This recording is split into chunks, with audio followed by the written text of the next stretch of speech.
The gray high-rises of Alabama weighed heavily on the eyes with their endless sameness. House number 67 on Greber Street was no different from its neighbors. The same peeling paint on the walls, the same broken mailboxes in the entrance. On the third floor, in apartment number 21, Raymond Harris tossed and turned on the sofa, trying to fall into a deep sleep after a 2-week trip to Kansas. He had returned home exhausted but satisfied. His job as a truck driver fed him and Keisha and allowed them to rent this 2-room apartment in a not-too-bad neighborhood. True, the last trip had been particularly difficult. 3 accidents on the highway, problems with the cargo, a 2-day delay in Topeka. The sound of keys in the lock woke him up completely. Keisha entered quietly, on tiptoe, as if afraid of waking her husband. She didn't know that he had been awake for a long time. Raymond lay with his eyes closed, listening to her movements. Over 9 years of marriage, a certain ritual had developed. Usually, she would wake him with a kiss, tell him about work, and complain about picky customers. With a crowded store and perpetually dissatisfied bosses, she always had something to talk about. Today, however, she walked silently into the bathroom. "Hey baby, I missed you," Raymond called, sitting down on the couch. Keisha flinched and turned around. Her eyes darted to the side as if she hadn't expected to find her husband at home, but she knew he was supposed to be back today. "Oh, hi, I didn't know you were back. How was your flight?" The question sounded formal, without her usual warmth. It was as if she were asking a stranger in an elevator. "Fine. Long, though. 2 weeks without you is too long. Come here." He reached out to her, but she hesitated, shifting from one foot to the other. "I'm very tired, and my head hurts. Maybe later?" Strange. In 9 years of marriage, Keisha had never refused his embrace after a long separation. Even when she had a cold or a migraine, she still came over and gave him at least a kiss. Raymond frowned, but said nothing. She disappeared into the bathroom, and he heard the sound of running water. Too loud, as if she was turning it on higher than usual on purpose. The next few days passed in the same strange rhythm. Keisha left for work earlier than usual, even though her shift didn't start until 10 in the morning. She said she wanted to stop by the store, or that her boss had asked her to come in early for inventory. She came home later, whereas before she would share news about her colleagues and customers and tell jokes from her shifts, now she responded with monosyllabic answers. When Raymond tried to get close to her, she pushed him away, citing headaches, fatigue, and a cold. "Maybe you should see a doctor," he suggested at breakfast on Saturday. "You've had a headache for a week now." "No, it'll pass. It's just stress at work." She hurriedly finished her coffee without looking at him and rushed off to work. The store opened at 11 a.m. on Saturdays, but she left at 9:30. Raymond was left alone with his growing anxiety and unwashed breakfast plates. On Monday, at 3 o'clock in the afternoon, the Walmart warehouse on 18th Avenue was bustling with activity. A new shipment had arrived an hour early, and Tyrone Mitchell, as always, was at the center of it all. 28 years old, tall, broad-shouldered, with a crew cut and a smile that made women turn their heads. He lifted boxes with ease, as if they were filled with feathers instead of cans. He had been working at the store for 2 years, and had managed to work his way through every department without getting a promotion. Not because he didn't know how to work, but because he couldn't keep his mouth shut and flirted with everyone. He knew this, and skillfully used his charm. "Keisha, baby, help me sort the goods on shelf number 5, he called to the cashier passing by with a cart. "There's some confusion with the price tags." Keisha froze and looked around. There were no other employees nearby. The warehouse manager had gone to lunch, and the rest of the staff were unloading a truck on the other side of the building. "I'm not your baby," she whispered, but moved closer. "And price tags aren't my responsibility." "Sorry, I forgot." Tyrone touched her hand as he handed her the box.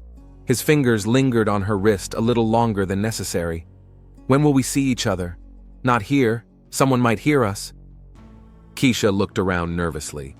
During their affair, which had been going on for a month and a half, she still hadn't gotten used to the constant fear of being caught. "After work, then? Same place?" "I don't know." "Raymond's back from his trip. He's acting suspicious." "Suspicious? You think he knows something?" "No, he's just more attentive, asking questions." Tyrone smiled. He liked this game, the adrenaline rush of secret meetings, the risk of being exposed. He didn't think about the consequences, about the fact that Keisha was married and had a family. For him, she was just another diversion, albeit a more prolonged one than usual. "We'll find a way. Are you definitely free on Thursday?" Keisha nodded and quickly left. Tyrone watched her go, smiling smugly. He didn't notice that their conversation was being observed by an intern from the electronics department who was passing by with a box of televisions. The guy didn't hear anything, but he saw enough to realize that there was something going on between the cashier and the delivery man. At home, Raymond decided to sort through the bills that had piled up. The stack of receipts had grown during his absence, and he knew that Keisha hated paying bills. The shared computer was in the corner of the living room, an old laptop they had bought on sale 3 years ago. The screen was cracked and the keyboard was sticky, but it was still good for the internet and basic tasks. When he turned it on, Raymond saw that the browser was open with a messenger tab. Keisha had forgotten to log out of her account. Raymond was about to close the tab and open the energy company's website when his gaze fell on the latest messages. The contact was simply labeled T. There were hearts, kisses, phrases like, "I miss you," and "When will we see each other again?" The last message was received that afternoon. "Waiting for you after work at the usual place. I bought the wine you like." Raymond's heart pounded. He scrolled up through the conversation. More than a month of flirting, hints, plans to meet, candid photos that his wife had sent to another man, meetings in cafes, in his apartment, even in their own car when Raymond was away on business. His wife had been cheating on him, systematically, methodically, for at least a month. His hands trembled as he closed the tab. He tried to understand what he was feeling: anger, pain, disgust, all of it. The rest of the day passed in a fog. Raymond couldn't concentrate on anything. Bills remained unpaid, lunch uneaten. He sat on the couch, staring at the TV but not seeing the images. Questions swirled in his head. Why? How long? Who is T? When Keisha came home, he watched her closely. She was distracted, frequently checking her phone, smiling to herself. When she went to take a shower, he noticed that she had taken her phone with her. She had never done that before. "How was your day?" he asked at dinner, trying to sound casual. "Fine. Lots of customers." The line was out the door. She didn't look at him, concentrating on her plate of pasta. "How are your coworkers? Are they giving you a hard time?" "No, everything's fine." One word answers. No stories about grumpy customers or funny incidents with children. Nothing like what she usually shared with him every evening. The next day, when Keisha left for work, Raymond made a decision. He couldn't sit at home and speculate. He needed to know the truth. He drove to her workplace and parked across the street, a little further from the entrance. From there, he had a good view of the store exit, but he himself was difficult to spot. He waited for 3 hours, periodically getting out of the car to stretch his legs and avoid attracting attention. At 6 o'clock in the evening, Keisha came out of the store, not alone. A tall, dark-skinned man in a Walmart uniform was walking beside her. They were talking about something, laughing. Raymond saw the man lean toward her, whisper something in her ear, and she blushed and nudged him in the shoulder. It was an intimate gesture that signified closeness. Then they turned the corner. Raymond started the car and slowly followed, keeping his distance. They stopped at a small cafe on the next street, the old place mentioned in the message. Through the glass window, he could see them sit down at a table in the corner, the man covering her hand with his, her looking at him with that special look that used to be reserved only for Raymond, the look of a woman in love. Rage and pain overwhelmed him with such force that he clenched the steering wheel until his knuckles hurt. His wife, his Keisha, with whom he had lived for 9 years, was sitting there with another man, laughing, flirting, no doubt planning when and where they would meet again. Memories flashed through his mind. Their wedding in a small church on the outskirts of town, her tears of happiness when he gave her the engagement ring, their plans for children, buying this apartment. Raymond turned the car around and drove home. On the way, he thought about how his life had changed in just a few days, about what to do next. Should he make a scene, leave home, try to fix things? And then he felt a familiar tickle in his throat. a cough that had become more and more insistent over the last few days. Keisha had dismissed his symptoms as a cold, saying she wasn't feeling well herself. But what if it wasn't a cold? What if her lover had something more serious? What if she had infected him? The thought was so frightening that he tried to push it away, but the seed of doubt had been sown. The next morning, barely waiting for the clinic to open, Raymond made an appointment with a general practitioner. The doctor examined him and asked about his symptoms, which now seemed more serious: fatigue, loss of appetite, low-grade fever, enlarged lymph nodes in the neck. "I think we should run some tests," said the doctor, making notes in the chart. "Just to be on the safe side. A comprehensive panel, including tests for sexually transmitted infections." Raymond nodded without thinking about the consequences. He just wanted to know why he felt so bad. It was only later, on his way home with the test results in his hand, that he realized he was actually afraid to find out the truth. Raymond couldn't remember how he got to the clinic. The last 3 days flew by in anxious anticipation. He slept little, tossing and turning at night, staring at the dark ceiling and trying to find an explanation for what was happening. Keisha was still avoiding him, still coming home late, still finding reasons not to sleep with him. She said she still had a headache, that work was too stressful, that she was just tired. At night, when he thought she was asleep, he heard her crying quietly. Friday morning began with a phone call from the hospital. "Mr. Harris, your results are ready. The doctor would like to see you today." "Is it something serious?" Raymond asked, feeling his stomach tighten. The nurse's voice was too formal, too cautious. "The doctor would prefer to discuss the results in person. When can you come in?" This was bad news. If everything was normal, the results would have been sent by mail, as had been the case with previous tests. Raymond got dressed and drove to the clinic with a heavy heart. The clinic smelled of bleach and fear. The people in line were tense and nervous, each lost in their own thoughts. Raymond sat in the waiting room, flipping through an old magazine without seeing the printed words. 20 minutes passed before he was called. Dr. Rogers was sitting at his desk when Raymond entered the office. His face was serious, and he was studying some papers in front of him for a long time. Diplomas and letters of appreciation hung on the walls, but Raymond couldn't focus on them. He knew that his life was about to change. "Have a seat, Mr. Harris. I'm afraid we have something to discuss." Raymond sat down in the chair opposite, clenching his hands on his knees so tightly that his knuckles turned white. "Your tests have come back positive for the human immunodeficiency virus," the doctor said bluntly. "HIV." The words hung in the air. Raymond heard them, but couldn't process the information right away. HIV. It was unreal. This couldn't be happening to him. Not to him. This is a mistake," he muttered. "This has to be a mistake." "I understand your shock. We ran 2 independent tests. Both came back positive. All indications are that the virus entered your bloodstream recently, about a month and a half ago. Judging by the viral load, this is a relatively recent infection. A month or a month and a half ago. That's when Keisha's strange behavior began. That's when her affair with this T began. "You need to know that with proper treatment, HIV is not a death sentence today," the doctor continued. "With modern antiretroviral drugs, people live full lives for decades, but it's important to start therapy as soon as possible." The doctor continued talking about medications, regular checkups, and the need to notify all sexual partners, but Raymond heard only noise. One thought pulsed through his head. A month or a month and a half ago. That was when Keisha started avoiding sex. That was when her strange trips after work began. "Mr. Harris, are you listening to me?"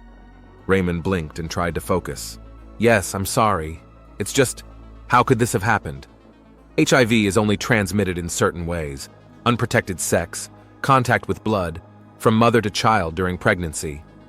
How long have you been married? 9 years. And neither of you had been diagnosed with HIV before that?" "No. We were tested several years ago when we were planning to have children. Everything was fine."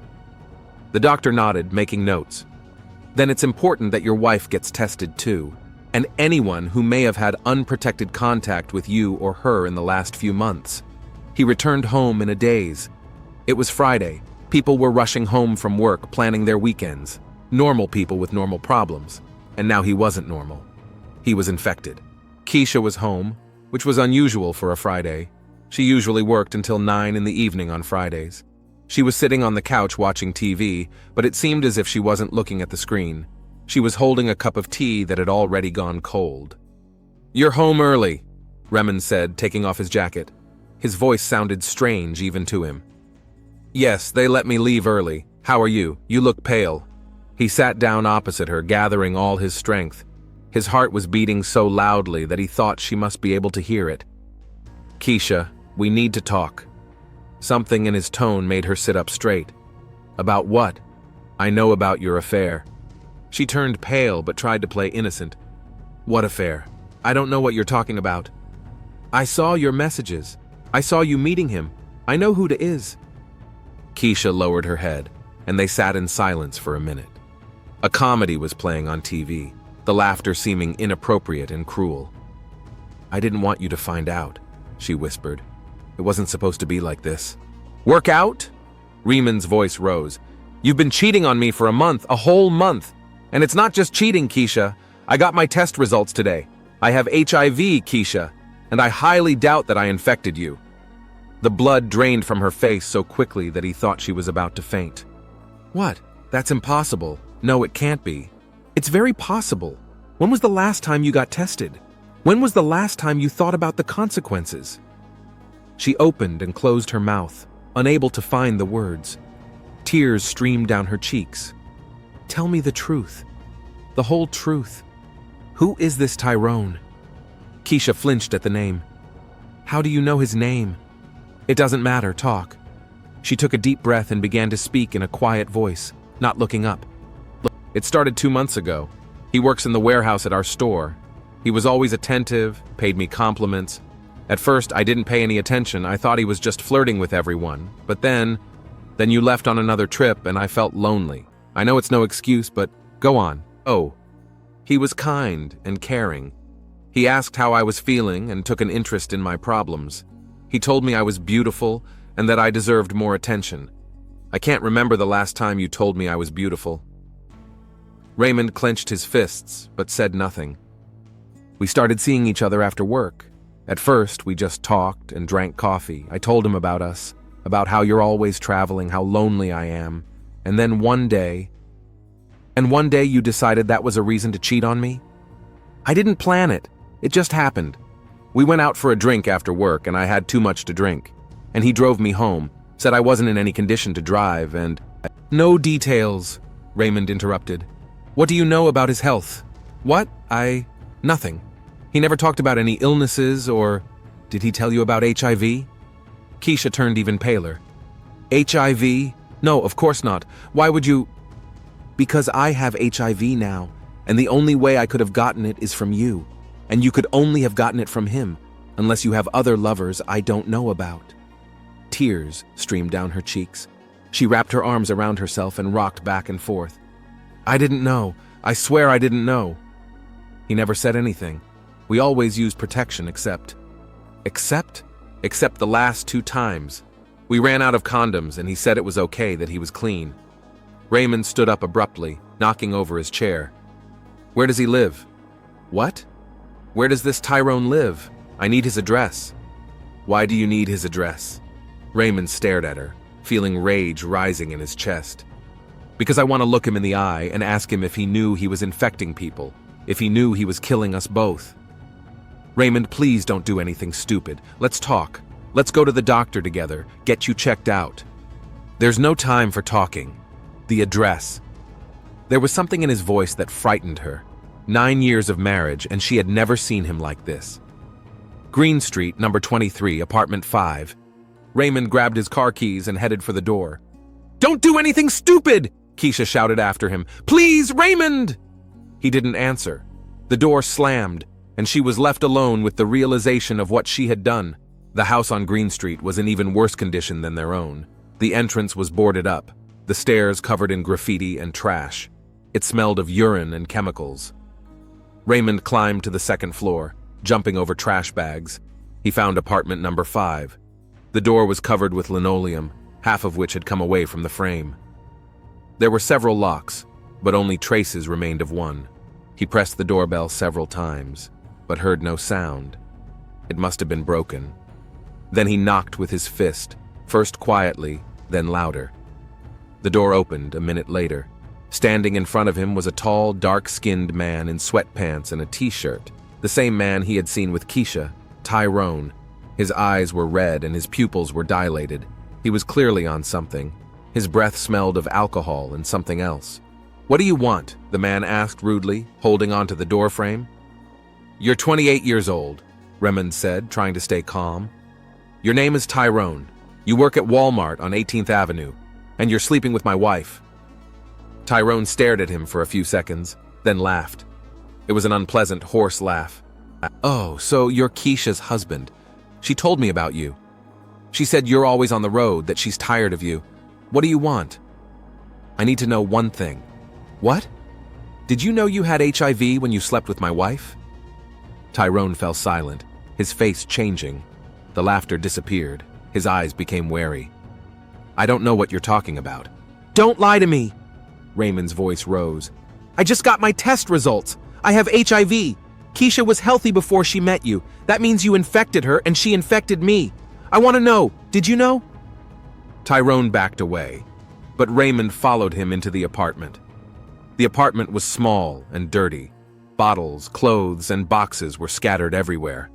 An open bottle of vodka and several pills were on the table. "Listen, man, this isn't my problem. I didn't force anyone. She came to me herself." "You knew?" Raymond repeated, clenching his fists. "Yes, I knew. So what?" Tyrone blurted out, his voice becoming aggressive. "She came to me herself. I'm not her husband or her father. It's not my job to think about the consequences. She wanted a secret affair, she got it." Something inside Raymond broke. All the rage, all the pain, all the anger of the last few days and hours burst out. He lunged at Tyrone with his fists. Tyrone was taller and younger, but Raymond was driven by the fury of despair. They fell to the floor, rolling around and hitting each other. At first, Tyrone tried to joke, saying something about hysterical husbands, but Raymond's blows were serious. They crashed into the coffee table, which tipped over. Empty bottles and cigarette butts scattered across the floor. The smell of spilled alcohol filled the air.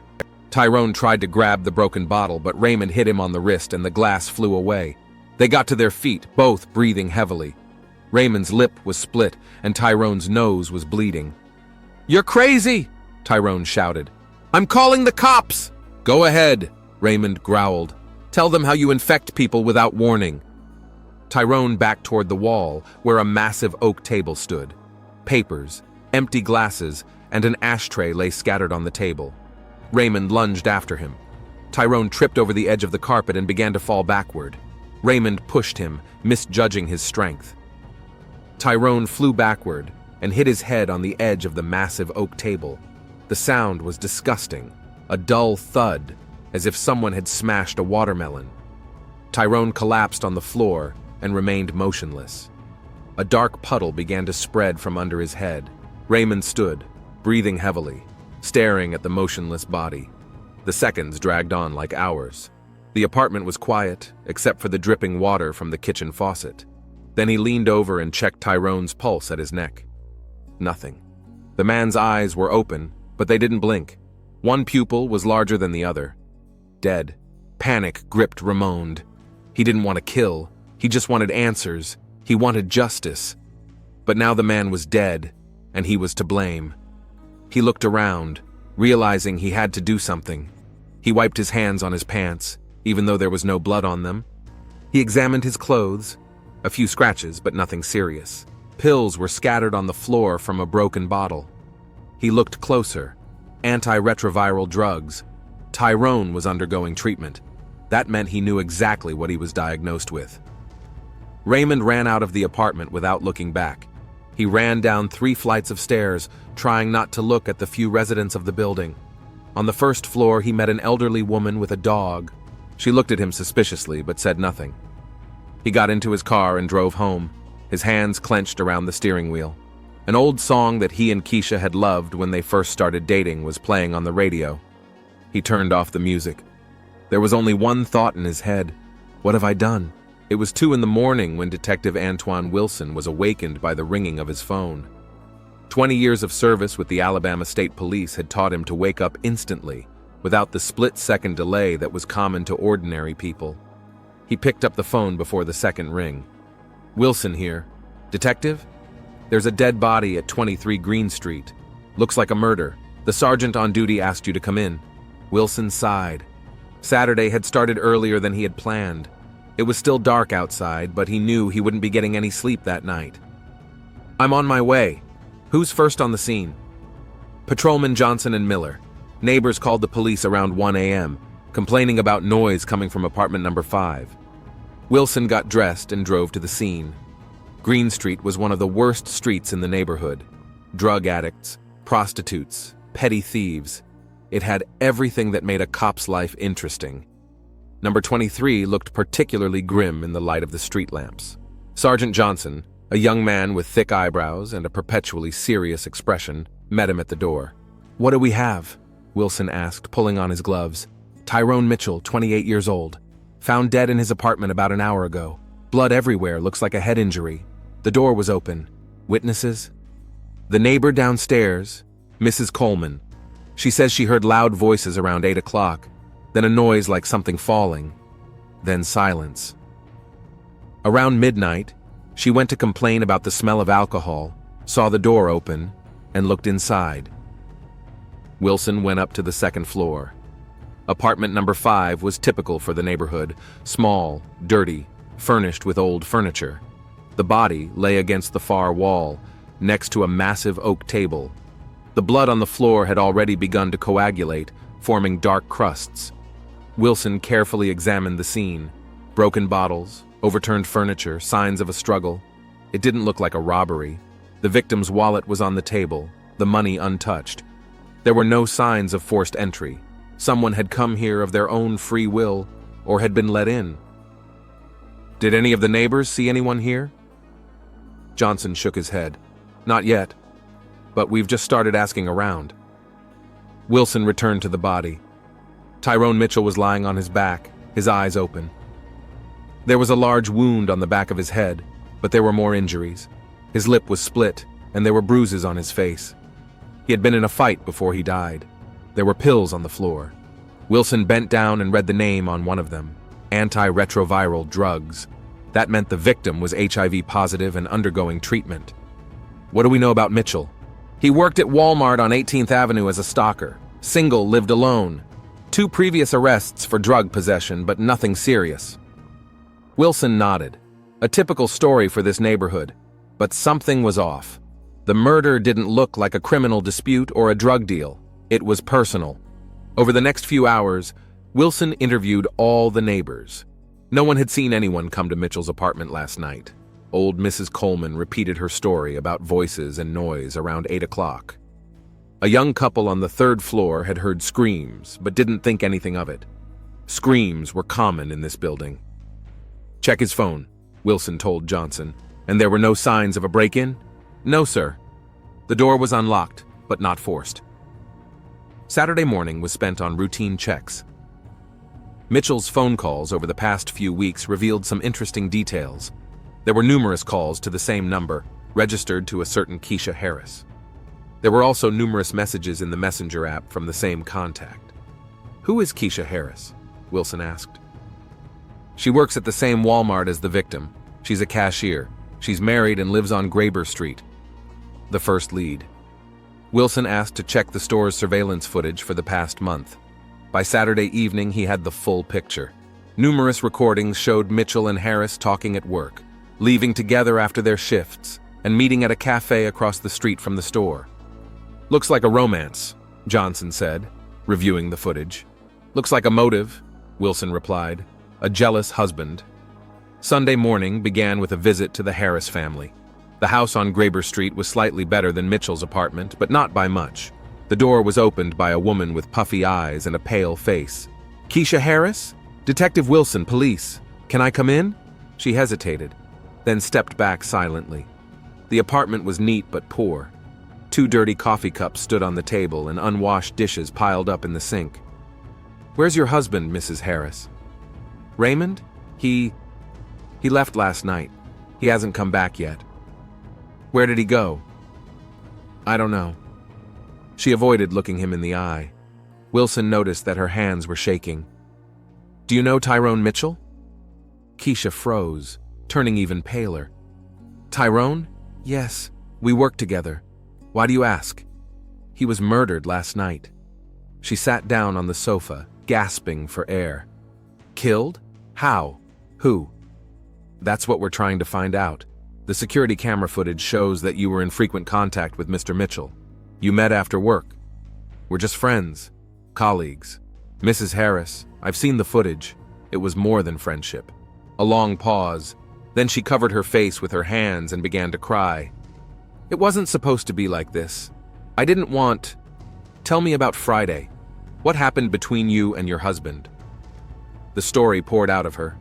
The affair with Tyrone, Raymond's discovery of the infidelity, the HIV test results. Wilson listened silently, taking notes. The picture became clearer. Where did your husband go after he talked to you? He asked for Tyrone's address. I tried to stop him, but he was so angry. Did you give him the address? She nodded, sobbing. I thought they would just talk. I didn't know he would. Wilson stopped her with a gesture. He had enough for a search warrant. On Monday morning, Wilson returned to the Harris apartment with a warrant. The search revealed more than he expected.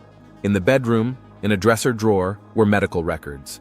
Raymond Harris's HIV test results, dated 4 days ago, positive. They also found printouts of Keisha's correspondence with Tyrone, intimate messages, plans for meetings, declarations of love, enough to drive a jealous husband to extremes. Where is your husband now? Wilson asked Keisha. He came home late last night. He's in the bedroom. He won't talk to me. I need to talk to him. Raymond Harris sat on the bed, staring at the wall. He looked 10 years older than his age. When Wilson entered, he didn't even look up. Mr. Harris? Detective Wilson. I need to ask you a few questions about Friday night. I was home. Do you have an alibi? Ask my wife. Wilson sat down on a chair across from the bed. Mr. Harris, I know you found out about your wife's affair. I know about your diagnosis, and I know you went to see Tyrone Mitchell on Friday night. Raymond finally looked up. His eyes were red and filled with pain. He knew he was sick, and he slept with her anyway, without protection. He killed us both. Tell me what happened. At first, Raymond was silent. Then the words began to pour out of him. He told him about the trip to Tyrone's, the confrontation, the fight. His voice trembled as he described how Tyrone fell and hit his head on the table. I didn't mean to kill him. I just wanted answers, justice. But you pushed him. Yes, I pushed him. Wilson listened, realizing that he was looking at a broken man. Not a monster, not a cold-blooded killer. Just a man who had learned that his life was ruined and couldn't cope with the rage. I have to arrest you, Mr. Harris? Raymond nodded as if he had been expecting it. I know. The arrest proceeded without incident. Raymond didn't resist or try to run away. He just sat there silently while Wilson read him his rights. On the way to the station, Wilson thought about the case. 20 years on the job had taught him to see the difference between evil and despair. This wasn't the first time a family tragedy had led to murder, and it wouldn't be the last. Betrayal, illness, rage, the classic triangle of human passions. At the station, Raymond was placed in a holding cell. He would be charged with manslaughter and could face 5 to 10 years, given the circumstances. The court system would try to determine whether it was an act of rage or premeditated murder. Wilson closed the case on Monday evening. Everything had been documented, all the evidence gathered. He wrote a report describing the motive, the sequence of events, witness statements, and the defendant's confession. When he finished, it was late. His colleagues had gone home and the station was quiet. Wilson sat in his office, staring at the closed case file. Another human tragedy, another marriage destroyed, another life ruined. On his way home, he thought about everyone involved in the drama. Tyrone Mitchell, who hid his illness and infected others. Keisha Harris, who looked for love in the wrong place. Raymond Harris, who lost everything in one night. And himself, a detective who simply recorded the consequences of human weakness. The next week, the newspapers printed a short article about the murder on Green Street. It was a standard story for the Alabama crime section. Readers skimmed over it and forgot about it a minute later. Keisha Harris was left alone in her apartment on Greber Street. Her husband was in prison, her lover was dead, and her future was uncertain. She had taken an HIV test and the result was positive. Now she had to live with that diagnosis and with the guilt for everything that had happened. In the evenings, she sat on the same couch where Raymond had told her about his illness. She watched the same TV shows, but she didn't see them. The same questions ran through her head. What if she hadn't cheated? What if Tyrone had told her the truth about his illness? What if she had stopped Raymond in time? But there were no answers. There was only the silence of the empty apartment, the burden of guilt, and the virus slowly destroying her body.